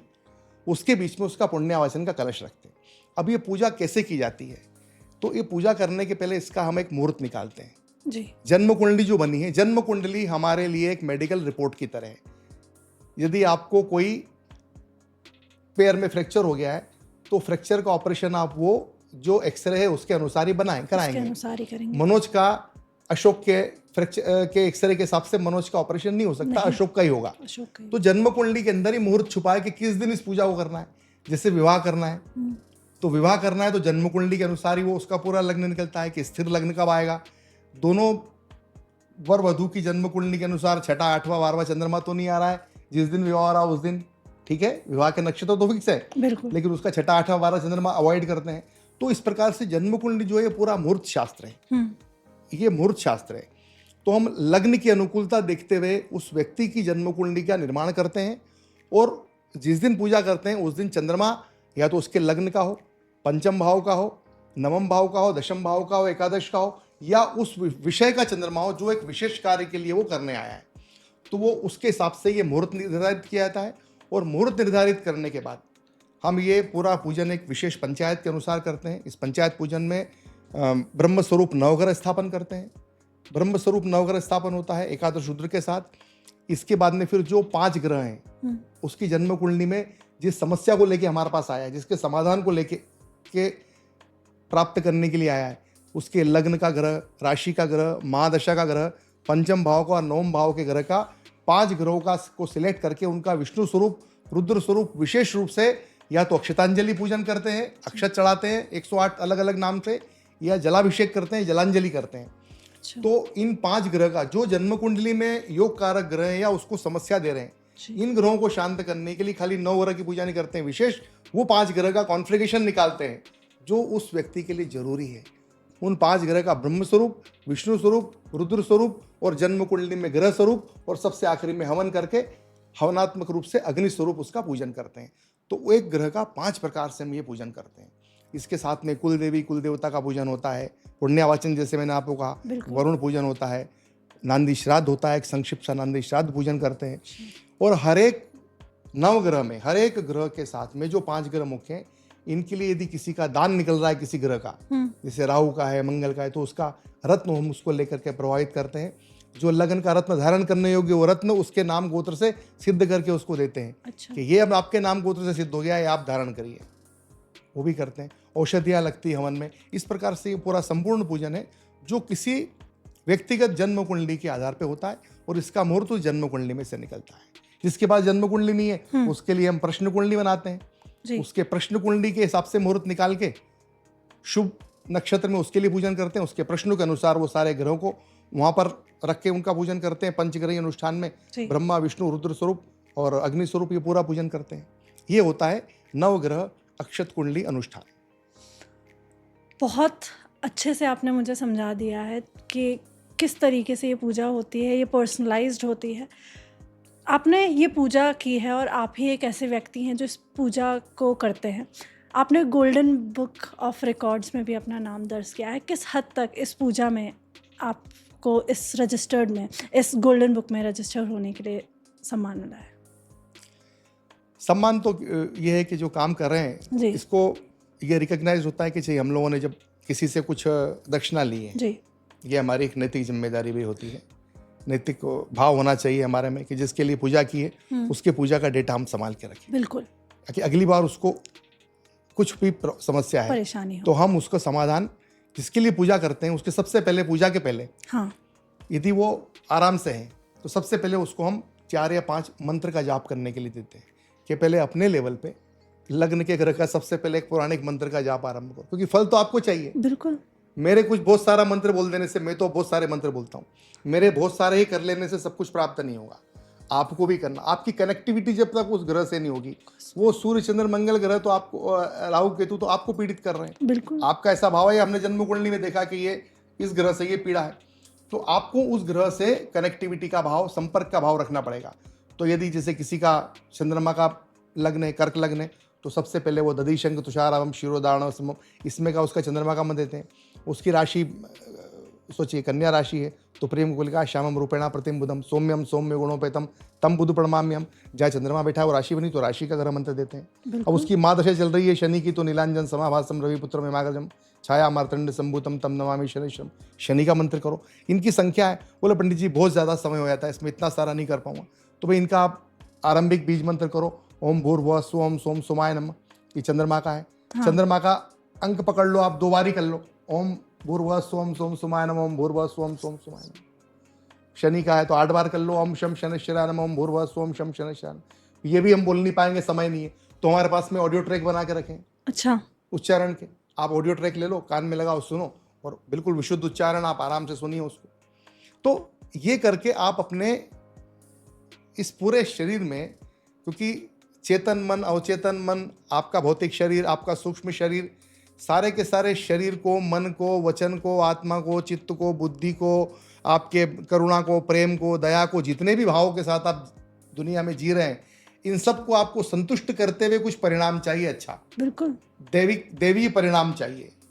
दैविक, भौतिक और आध्यात्मिक कुछ आपको प्राप्त करना है। दैविक मतलब प्रभु की कृपा प्राप्त करनी है, तो जितना आप जब तक करेंगे उससे प्रभु की कृपा होगी, दैविक कृपा है। भौतिक का अर्थ ये हुआ कि भौतिक में जिसने आपको जो बताया, भाई आप प्रयास करो, पढ़ने का प्रयास करो, कहीं काम अटक रहा है तो किसी से मिलके वो रास्ता निकालने का प्रयास करो, तो ये भौतिक आपके कृपा हो गई या प्रयास हो गए। आध्यात्मिक का अर्थ ये हुआ कि जो हम आपको आध्यात्मिक चिंतन दे रहे हैं, भाई आपका देखा समझा कि कुछ मन का काम नहीं हो पा रहा है, तो आपको शांति भी चाहिए और आपको वो कनेक्टिविटी चाहिए कि इस आध्यात्मिक लोक से आपकी कनेक्टिविटी हो पाए, तो हम आपको जो मंत्र दे रहे हैं, मंत्र का जाप भी आप करिए जी। तो इस तरह से पूरा ये समग्र रूप से मिला जुला जो स्वरूप है, यही वैदिक ज्योतिष होता है, और इसका सारा वैदिक वांग्मय से संबंध है। इस प्रकार से ये नवग्रह अक्षत कुंडली अनुष्ठान के पहले हम लोगों को मंत्र देते हैं। अगर मैं इन सबको साइड में रख के बात करूं तो क्या सिर्फ यही चीज़ है जिसके लिए लोग आपको अप्रोच करते हैं? ग्रह दोष शांति, नवग्रह अक्षत दोष, इन सब के लिए कुंडली पूजा? इसके अलावा भी जिनको सिर्फ बात करके समझना है कि जन्म कुंडली में क्या चल रहा है, वो प्रेडिक्शन के लिए, गाइडेंस के लिए, फलित जानने के लिए थोड़े समय में क्या होने वाला है आगे, ठीक है, क्योंकि वो भी एक विस्तृत विश्लेषण होता है। बिल्कुल। एक विस्तृत विश्लेषण किसी को मुझे बना के देना है, या उस कस्टमाइज प्लान किसी को बना के देना है उसके हिसाब से कि अब आपके लिए 6 महीने में ये महादशा चलने वाली है, हाँ। ये पूरा 6 महीने साल भर का प्लान में बना के देता हूँ। हाँ। कस्टमाइज प्लान 1 साल का और 6 महीने का, ये 2 प्लान्स में बना के देता हूँ। उसमें यह रहता है कि यदि जन्म कुंडली का डिटेल आपने दिया और आपने अपने कुछ क्वेश्चनर्स दिए कि ये मेरे प्रश्न है और ये मेरी चीज़ें हैं जिसमें I am looking for the solution, I am looking for something, कि what will be the time period in this span of 6 month and 1 year. So according to that हम आपको पूरा एक चार्ट बना के देते हैं, उससे वो गाइडेंस भी होता है और वो उसके अंदर फलित भी काफ़ी सारा हिस्सा प्रेडिक्शन का भी आ जाता है। और फिर जब लोगों को लगता है कहीं कुछ, इतने सारे लोग संपर्क में, जब किसी को लगता है कि इनसे कुछ मन का काम हो नहीं पा रहा है, तो दे कम फॉर द पूजन अनुष्ठान ऑल्सो। क्या कोई एग्जाम्पल है आपके पास? बहुत सारे ऐसे एग्जाम्पल है, हर इंसान का, हर व्यक्ति का एग्जाम्पल है, हर व्यक्ति का एग्जाम्पल है। कुछ लोगों का काम, सोचिए आप ऐसे मान के चले 10, 15, 20% लोगों को सिर्फ मंत्र से लाभ होता है, तो मंत्र वाला काम कर रहे हैं, मंत्र वाला काम कर रहे हैं, उससे उनको लाभ होता है। कुछ और प्रतिशत भी है जिनको मंत्र भी कर रहे हैं और प्रेडिक्शन ले रहे हैं, उसके हिसाब से उसको फॉलो कर रहे हैं, तो 20-25% प्रतिशत वो लोग हो जाते हैं। ऐसे 50% लोगों को तो यही रहता है। अच्छा। अब बाकी 50% बचे, उसमें से कुछ नए लोग आते हैं अचानक वाले, ये पंडित जी फलाना दोष है, वो पढ़ के आ रहे, देख के आ रहे, लोग समझ लेते हैं आजकल कि लड़की के तो गुरु राहु साथ में बैठा हुआ है, चांडाल दोष है और मांगलिक भी है, लड़की विवाह नहीं हो रहा है। अब उसमें बहुत सारी चीजें होती है। इसमें कई एपिसोड हुआ, मेरे सामने एक लड़का आया, हाँ। उनने कहा मेरे तो जन्म कुंडली भी अच्छी है, मेरा पैकेज भी बहुत अच्छा है, मेरी जन्म कुंडली में देखिए पंडित जी कोई दोष नहीं है, बहुत से लोगों से मिल लिया, हाँ। तो मुझे विवाह ही नहीं हो रहा। उसके माता पिता भी बैठे हुए सामने, ऐसा प्रश्न किया उन्होंने। तो कई बार हमको थोड़ा सा कॉमन सेंस भी लगाना पड़ता है। बिल्कुल। He was not absolutely very good looking, but he was looking for a girl, अपनी मनपसंद की लड़की देख रहा था। अब लड़कियां भी अपने पसंद का लड़का देख रही हैं, लीव असाइड द पैकेज। अब उसके भाग्य में यदि होगी लड़की, बोले आप मेरा भाग्य बढ़ा सकते हो क्या कि मुझे सुंदर लड़की मिल जाए? तो मैंने उसके हाथ जोड़ ली, मैंने कहा मेरा नाम अभी तक पंडित विजय रावल है, अभी ब्रह्मा जी नहीं रखा है। ऐसा कोई काम नहीं होता भाई कि जिसमें आपने हमको बताया। हाँ, एक साधारण भाव से कोई बात करता है कि सुंदर सुशील गुणवान कन्या वधु प्राप्ति निमित्तार्थम अमुक अमुक गोत्राणाम यजमानस्य कल्याण निमित्तार्थम मातु पितु आज्ञा पारिवारिक प्रतिष्ठा अनुसारेण अमुक अमुक कर्म सहित बारंबार विनम्रता विनंती निवेदन सहित भगवान भूत भावन महाकालेश्वर देवता कृपा प्रसाद प्राप्ति निमित्तार्थम, भगवान लक्ष्मी नारायण देवता वर वधु स्वरूपी कृपा प्रसाद प्राप्ति निमित्तार्थम अमुक अमुक पूजन अनुष्ठान संकल्पम जजमान द्वारा नाना नामेभ्यो ब्राह्मण सहित पूजन अनुष्ठान संकल्प अहम करिष्ये।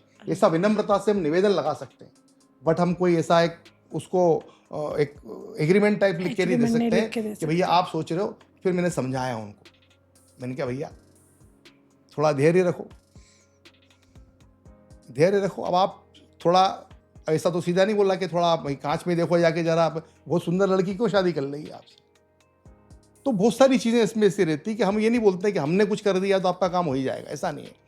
थोड़ा एक साधारण सा इसमें वैसे भी लोगों को भी लोग भी अब समझने लगे हैं कि क्या प्रश्न करना है, क्या सवाल, पर फिर भी थोड़ी एडेमेंसी रहती है लोगों में, थोड़े स्टबर्न होते, बोलते नहीं ऐसा हो सकता है क्या? तो फिर वहाँ हम अपने आप को बचा लेते हैं कि भाई ऐसा हमारे पास कोई कॉन्टेक्ट थोड़ी है, ठीक है, किसी के पास नहीं हो सकता है, ना आपके पास कोई कॉन्टेक्ट हो सकता है। बिल्कुल। We don't franchising Surya Chandra मंगल कि भगवान आए फलाने जी आए इन्होंने ऐसा ऐसा बोला है, तो हमारे पास कोई तरीका ही नहीं है वहाँ तक उसकी बात पहुँचाने का। हमारे पास सिर्फ एक ही तरीका है किसी बात को बड़े विनम्र भाव से, जिसे मैंने कहा ज्ञान कर्म उपासना और विज्ञान। हमारा ज्ञान है, हमने पढ़ा है, वेद विज्ञान पढ़ा है। अब वेदांग ज्योतिष में तो वो थोड़े से मंत्र हैं वेदों के बारे, ज्योतिष के बारे में। वेदांग ज्योतिष तो वो छोटा विषय। अभी वैदिक ज्योतिष, फलित ज्योतिष जो आ गया है 200, 500, 600, 700 साल पुराने, जितने भी लघु पाराशरी, पाराशरीगण, सारावली और जितने भी ग्रंथ हैं वो सुंदर ग्रंथ हैं, और उनमें भी तरह तरह के श्लोक के माध्यम से यही बातें बताई हुई है कि कौन सा ग्रह कहाँ बैठा हो तो क्या फलित देगा। तो समग्र रूप से इसका जो अंततोगत्वा जब पूजा की बात आती है, अनुष्ठान की बात आती है, तो उसमें आखिरी में यही रहता है कि आपसे हम निवेदन कर रहे हैं, उपासनात्मक, उपासना करने वाला विज्ञान है। बिल्कुल। आउट ऑफ द कॉन्टेस्ट जाके मैं थोड़ा सा सवाल पूछना चाहती हूँ। आपने अभी बताया कि वो जो जजमान थे उन्होंने आपसे ऐसा सवाल पूछा, क्या ऐसे स्टूपिड सवाल पूछने वाले लोग भी आपके पास आते हैं, या अगर आते हैं तो ऐसे कौन से स्टूपिड सवाल है जिसके बाद आपने बोला कि मैं अब नहीं कर सकता ये? नहीं, तरह तरह के लोग आते हैं। मैं एक छोटा सा आपको एग्जाम्पल बताता हूँ, इंदौर का ही है। हाँ, बहुत अच्छी फैमिली है, they are very good family. लड़का जो है वो इज मैनेजमेंट ग्रेजुएट, MBA जिसको बोलते हैं। लड़की भी बहुत अच्छी, एक ही लड़की बहुत पढ़ी लिखी, वो भी MBA। Absolutely good looking, very beautiful couple. वो लड़की के माता पिता मेरे फ्रेंड के साला और वो थे। तो मेरे पंडित जी में मिलना है, अभी साल भर हुआ है विवाह को और बहुत कॉन्फ्लिक्ट हो रहे हैं इनमें, जबकि दोनों के कामकाज अच्छे, मतलब हायर मिडिल क्लास से भी ऊपर के इनकम के ग्रुप पे अच्छी जगहों पे रहते हैं, बढ़िया सब सुविधाएं, कारें वारें, सब बहुत अच्छा जीवन चल रहा है। बस वो दोनों की बन नहीं पा रही है, तो बोले अलग होना चाह रहे हैं। हाँ। तो एक बार आपके पास आके आप समझा लो, क्योंकि आप हमारे फैमिली से, उस पूरी फैमिली से मैं टच में हूँ। अच्छा। फैमिली में उनके 70-80 से ज़्यादा लोग हैं, 100-150 लोग भी होंगे पूरे परिवार में, उन सबसे मैं टच में हूँ। अच्छा। मेरे से सारी पूजा अनुष्ठान कराते, बात हो। तो आए, मैंने कहा ठीक है ले आओ भाई, दोनों की कुंडली देखी मैंने कहा यार इसमें तो कुछ भी नहीं है। बोले हमने काल सर्प की शांति भी करा ली है। मैंने कहा अच्छी बात है। मैंने कहा इसमें तो आपके इसमें कोई ऐसा कॉन्फ्लिक्ट दिखाई नहीं दे रहा है। मैंने विवाह भी उपका हो गया, उसके बाद फिर मैंने मैच मेकिंग भी करके देख ली, बाकी मंगल और दूसरे भी देख लिए, षडाष्टक वगैरह, मैंने कहा सब अच्छा मैच है। अच्छा। फिर क्या प्रॉब्लम है? बोले नहीं पंडित जी एक ने बताया था कि ऐसा था इसलिए ऐसा था। मैंने कहा देखो उनको सब में ध्यान मत लगाओ, मेरा आपसे कहना है कि आप थोड़ा 2-2 5-5 मिनट कुछ मैं ग्रह के मंत्र दूं करने के लिए, तो वो कर पाओगे क्या? तो उसके पहले मैंने उससे पूछा, लड़के से पूछा, मैंने कहा भैया आप ये कुछ अपने आप को, जो बोले पंडित, लड़का बोल फट गया, लड़का फट पड़ा, बोलता है पंडित जी वो मन में विवाह के बाद से बहुत बेचैनी और ऐसा वैसा है, हम तो साथ में रहना नहीं चाह रहे। लड़की भी बिल्कुल ऐसे बैठी हुई। तो मैंने लड़के से पूछा, मैंने कहा अच्छा चलिए आप मन की शांति के लिए कुछ करने के लिए कुछ भगवान का नाम लेते हो, कुछ थोड़ा बहुत मंत्र वगैरह करते हो, भगवान का नाम लेते हो, कोई पूजन वगैरह? तो बोला पंडित जी एक शॉप है मेरी, तो शॉप पे जाता हूँ, अगरबत्ती लगाता हूँ, अगरबत्ती लगा के भगवान के हाथ जोड़ लेते हैं, बस इतनी सी पूजा।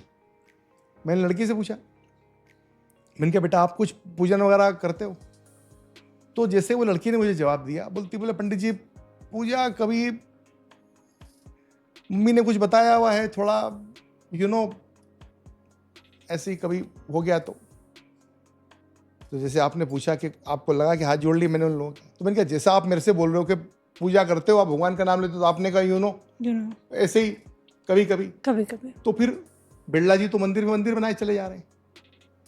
इस पूजन अनुष्ठान, स्वाध्याय, भगवान का नाम लेना, नाम जप करना, तप करना, व्रत करना, नियम लेना, जप करना, स्वाध्याय करना, आरती करना, पूजा करना, पूरा वैदिक वांग्मय और पूरा पुराण शास्त्र इनसे भरा पड़ा हुआ है। बिल्कुल है, इसको आप मान नहीं, मतलब बिल्कुल जो आपने बोला कि जब इच्छा हो गई जब, तो मैंने कहा फिर भगवान के लिए भी आप ऐसी, फिर भगवान आपको इतना सब जीवन में सुख की बरसात क्यों करेंगे?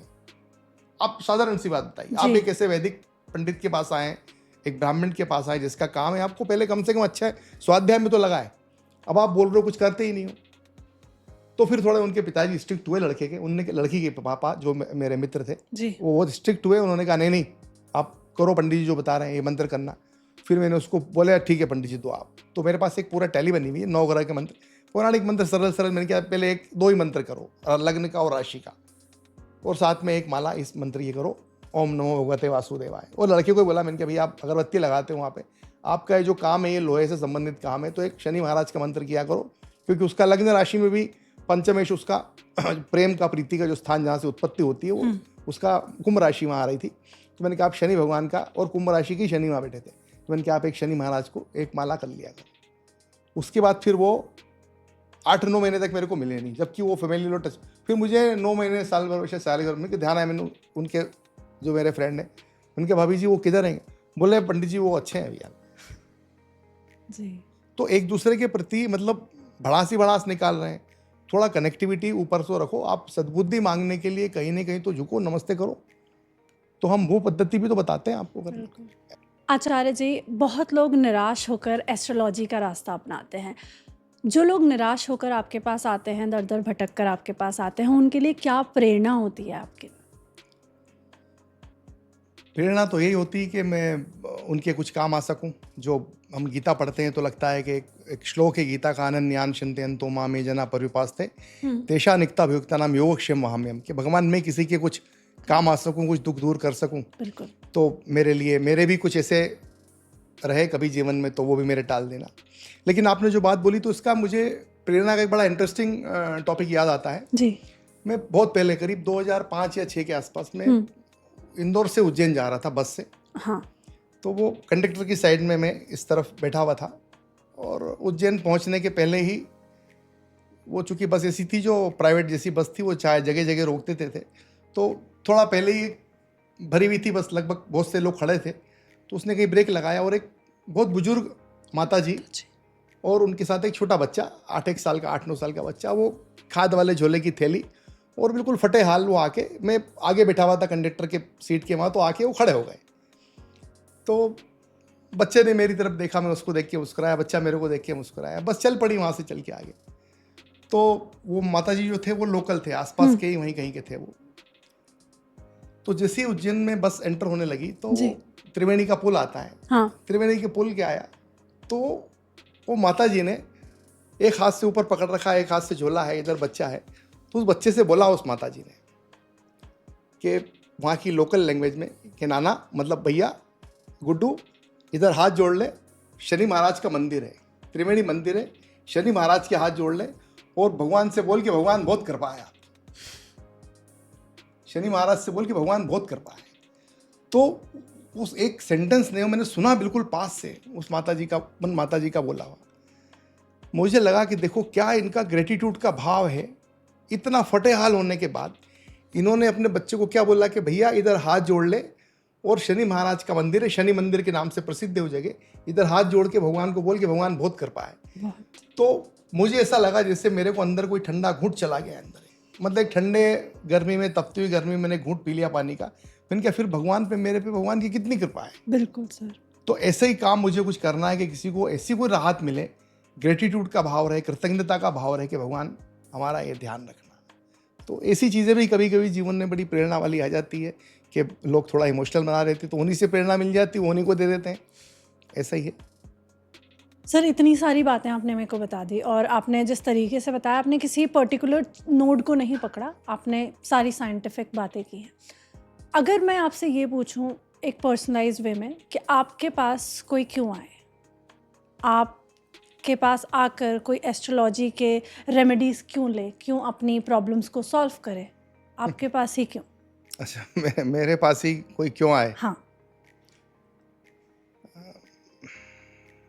इसका तो जवाब थोड़ा अलग तरीके का है, बट ये आपने जो पूछा है तो मैं बता देता हूँ कि मेरे पास ही कोई क्यों आया। बल्कि मेरे पास नहीं, जो एक सिस्टम होता है लाइफ में कि कोई किसी के पास क्यों जाता है। जनरली क्या होता है कि एस्ट्रोलॉजी जो है, एस्ट्रोलॉजी है, फिर पंडित वाला काम है, पूजन अनुष्ठान है, ये एक satisfied customer is the best advertisement जी, इस तरह से चलता है। ठीक है ना। एक कोई किसी को किसी के पंडित जी के पास जाके, एस्ट्रोलॉजर के पास जाके अच्छा लगा तो 4-5-25 लोगों को बोलता है जाके फलाने के पास जाना, उसके पास जाना, ऐसे करना।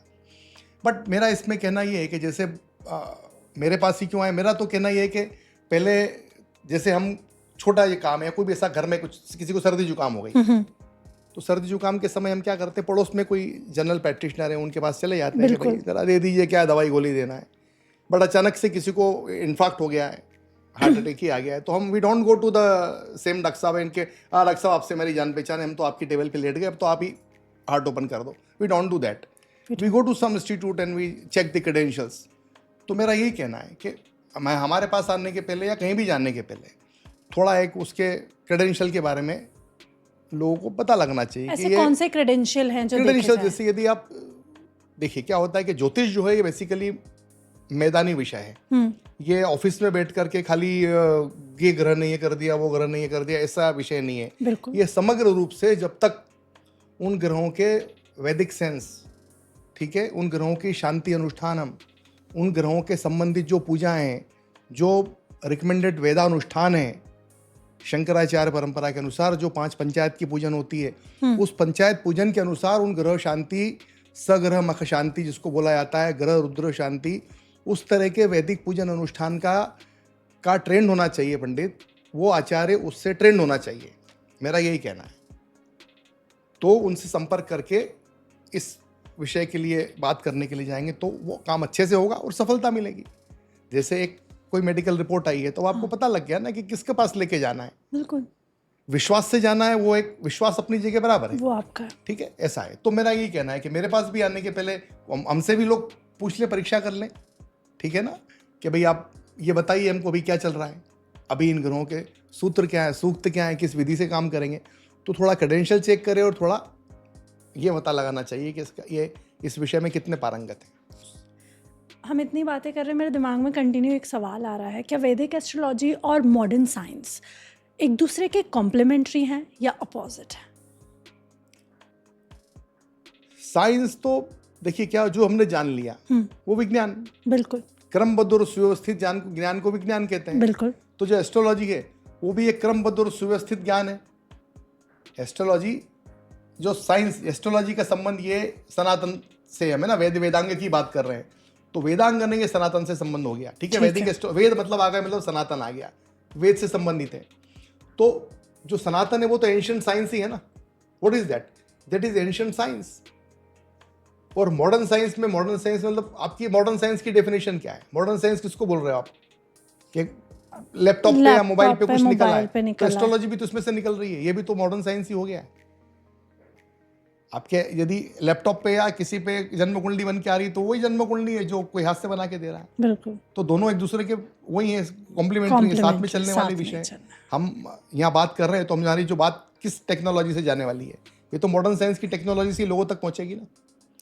एक सिंपल हैबिट, एक आखिरी सवाल मेरा आपसे, अगर सिंपल हैबिट कोई प्रैक्टिस कर सकता हो जो बेनिफिट करे उसको उसकी लाइफ में, एस्ट्रोलॉजी के पर्सपेक्टिव से अगर देखा जाए तो? एस्ट्रोलॉजी के पर्पस से यदि किसी को कुछ प्रैक्टिस करना चाहिए तो वो ये प्रैक्टिस करना चाहिए कि अपने जन्म कुंडली किसी से भी, एस्ट्रोलॉजर से, ज्योतिषी से, लग्न का ग्रह जान लें, राशि का ग्रह जान लें और महादशा का ग्रह जान लें, ठीक है।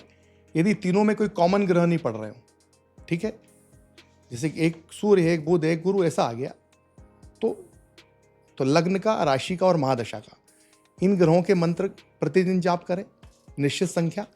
और पंचम भाव के ग्रह का जो स्वामी है, जैसे पांचवें भाव में 1 नंबर लिखा है तो मंगल हो गया जी, 9 वाला पे 9 नंबर डला है तो गुरु हो गया है। बिल्कुल। जो नंबर डला है, जो उसका लग्न का चोपड़ा बता रहा है, ठीक है, उसके अनुसार सबसे पहले लग्न का ग्रह, राशि का ग्रह, महादशा का ग्रह, फिर पंचम भाव का स्वामी और 9वें भाव के स्वामी के ग्रहों का मंत्र का रोजाना यथाशक्ति मंत्र जाप करें।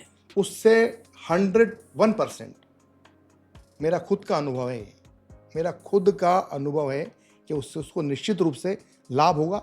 इतना फोकस हो जाएगा वो व्यक्ति, इतना फोकस हो जाएगा कि वो तैयारी करने में उसको बहुत सारा आनंद आएगा। भाई जीवन के सफर में हमको आनंद भी तो आना चाहिए। जो हम पढ़ रहे हैं, जो देख रहे हैं, समझ रहे हैं, हमेशा तनाव में थोड़ी रहना है। जो भी कुछ करने के लिए आनंद हमको लेना है। आनंद से क्या होता है? सुख मिलता है, और सुख से फिर शांति मिलती है। तो ये सीक्वेंस है, पूरी आनंद आएगा उसमें। आचार्य जी, बहुत बहुत धन्यवाद इस कॉन्वर्सेशन का। ये बहुत जेन्युइन और इंसाइटफुल था कॉन्वर्सेशन। इसमें मैंने बहुत सारी चीज़ें सीखी और मैं उम्मीद करती हूँ हमारे ऑडियंस को भी बहुत इंसाइटफुल चीज़ें मिली होंगी। Thank you so much. जय श्री महाकाल। जय श्री महाकाल। आज के एपिसोड में एक चीज़ तो क्लियर हो गई कि राशिफल सिर्फ आज क्या होगा ये नहीं है। राशिफल के पीछे एक साइंस, एक डेडिकेटेड स्टडी रिलेटेड है, जिसमें हमें ये पता लगता है कि कैसे राशि, लग्न, अलग अलग चीज़ें काम करती हैं। आज के एपिसोड में बहुत सारी इंसाइटफुल बातें मुझे पंडित रावल जी ने बताई और हो सकता है कि आपको भी बहुत इंसाइटफुल बातें पता लगी हों। और दोस्तों, अगर आप भी सिर्फ राशिफल रील्स और कंटेंट के माध्यम से देखते हैं तो हो सकता है आज आपका पर्सपेक्टिव चेंज हुआ हो। मैं हूँ प्रिंसी। इस एपिसोड को देखने के लिए आप सबका शुक्रिया। नेक्स्ट एपिसोड तक साइनिंग ऑफ।